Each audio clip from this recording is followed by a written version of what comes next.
国民来关心国民党总统候选人韩国瑜爷母李嘉芬下早来到新北市补选，伊先来到新北市陪林金杰落街扫票，再来到中和体区丰窑徛台。行程开始进前，李嘉芬特别接受媒体访问，这回来听伊上新的访问内容。我们今天特别来帮我们林金杰我们的未来的立委来加油打气哦。那我们都知道。他在担任议员的过程当中，最让我跟市长感动的是，他对弱势族群的照顾，非常的贴心哦。那包括他把他的选举的补助款拿过来帮助这些这些比较贫苦的孩子。对，我觉得这个部分是跟我还有市长的很多的理念是很接近的，所以我跟市长都是非常希望能够。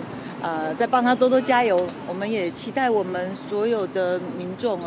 真的选出一个好的民意代表，选出一个能够体恤民众的民意代表是非常重要的。所以我今天特别再来帮他加油打气，也要呼吁我们在这边的云林同乡，大家出来多多帮忙，就像当年帮助韩国瑜一样，拜托我们云林同乡。嘉宾，你这一区还有这个郭董的那个郭家俊的李静怡，那之前琼雅也有说希望郭董能够回归蓝军，那你现在怎么看？琼雅，对我们非常谢谢琼雅姐的帮忙哦，因为过去刚刚她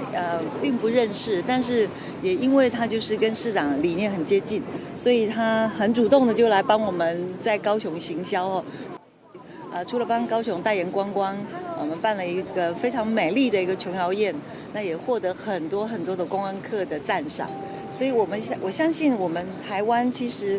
在用更美的人文来吸引更多的观光客哦。那我觉得每一个人都有自己的这个支持的对象，我们都给予尊重，好不好？